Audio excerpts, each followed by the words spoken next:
There are disturbing goings on in our schools. Miriam Cates, the Conservative MP for Penistone and Stocksbridge, has presented Prime Minister Rishi Sunak with a dossier of evidence on the nature and extent of indoctrination in relationship and sex education, RSE, in UK classrooms. She raised this at Prime Minister's Questions earlier today. The material is alarming, and Mrs Cates is here with me now to discuss the details and what can be done to address this issue. Miriam, you raised this with the Prime Minister today. You've given him a dossier. Do you want to set out what the problem is as you see it? Yes, so I think since the new relationships and sex education framework was introduced 3 and a bit years ago, there's been an alarming rise in questionable material that's being used in schools, both of an extreme sexual nature, but also kind of indoctrinating in political contested ideologies like gender ideology and things like that. I'm not at all saying all schools are doing this. Some schools are doing a very good job, but the guidance itself is very confusing. And so schools have gone out to kind of third-party providers to help them produce these materials, and some of them are very questionable. But the Department for Education has not wanted to recognise that there is a problem. They've questioned that this is going on. And so that's why I commissioned this report into the nature and extent of these materials that are being used in taught in schools and how they're being used. And that's what I presented to the Prime Minister. You're not against sex education in schools as a principle. I mean, as a parent, I'm quite glad the school does it and I don't have to, that I'm a bit squeamish about these sorts of things, and the idea that the school will tell my children about the birds and the bees is, to me, helpful. Absolutely. So you think that's a good thing, but it's the next step, it's the politicisation and indoctrination. What if you go in a bit of detail that, what are they trying to tell people that they've got to think? Yes, sure. And I used to be a biology teacher, so I have delivered sex education. So, and I absolutely agree with you. Schools should be, children should be taught the biological facts about sex, the law, how to keep themselves safe. But some of these materials move from the factual into the purely ideological. So if we look at gender ideology, for example, the idea that there are multiple genders, that biological sex isn't important. Some of these materials say things like all genders can menstruate. Now, we can have a giggle about that, but actually, if you're a girl who hasn't yet started your periods, how do you feel about that? What information do you take away? And then some of the sex education is very extreme and tries to imply that all sex acts are equal, which obviously then makes it very difficult for girls to resist pressure to engage in dangerous or risky sexual acts that they don't want.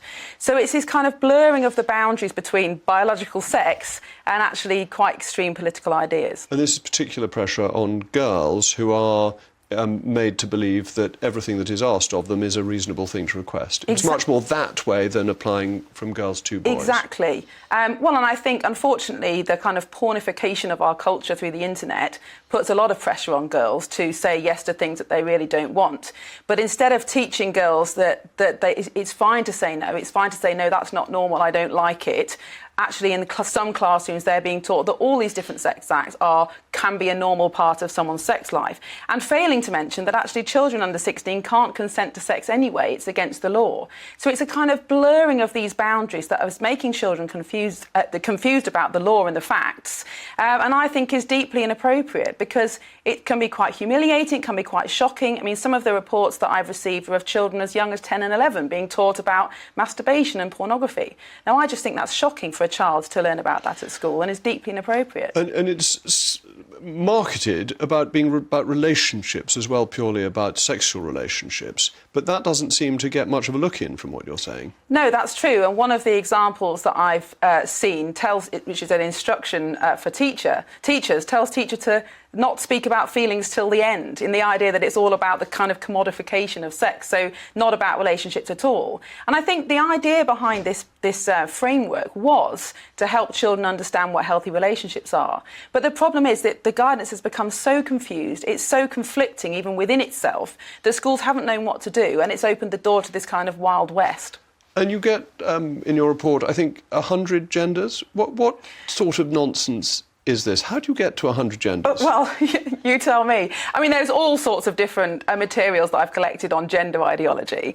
And, you know, some of them say gender is a spectrum, gender is fluid. Some of them list, you know, an A to Z of different types of gender. I mean, there are a lot of materials that you can find online. This just isn't true, No, is it's it? not true. There are no facts about gender identity. You know, there's biological sex, male and female. People feel differently about how they want to present themselves and present themselves in a particular gender. But there's no evidence that there is such a thing as an innate gender identity. And so again, teaching children that that's a fact is actually indoctrination and it's against the law. But we don't see it like that now because it's become so ingrained in our culture. And that's, again, why we need this review, to understand what are these contested theories that are being taught and how are they being portrayed to our children.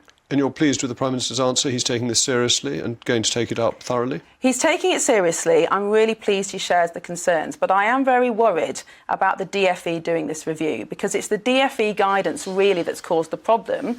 And I think in the meantime, we need schools to be publishing the materials that they're using. And unfortunately, the Education Secretary has just said on Twitter that parents may have to go into schools to see it. Thank you very much. Perhaps we should get on to the Holy Father. He'd give us some good advice. But thank you, Miriam.